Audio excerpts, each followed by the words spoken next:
தேசத்தின் அதிபதியாக அபிஷேகப்பட்டிருக்கிறவன், அவனுக்கு விரோதமாகவே நான் என் கரத்தை நீட்டி கொண்டிருக்கிறேன்.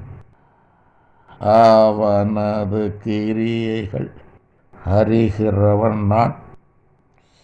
உலக ஜனங்கள் அறியார்கள் என்று அவன் செய்கிற அவனது கிரியைகளை அறிகிறவன் நான். அவனது கிரிகளின் நிமித்தமாகவே அவனுக்கு விரோதமாகவே நான் என் கரத்தை நீட்டிக் கொண்டிருக்கிறேன். பரிசுத்தமில்லை, பரிசுத்தமில்லை, பரிசுத்தமில்லை அவனிடத்தில், அவனது நிர்வாகத்தில் ஆரம்பமே பரிசுத்தமில்லை. அசுத்தத்தினாலே அவனது ஆட்சி ஆரம்பமாய் கொண்டிருக்கிறது. அசுத்தத்தினாலே அவனது ஆட்சி ஆரம்பமாய் கொண்டிருக்கிறது.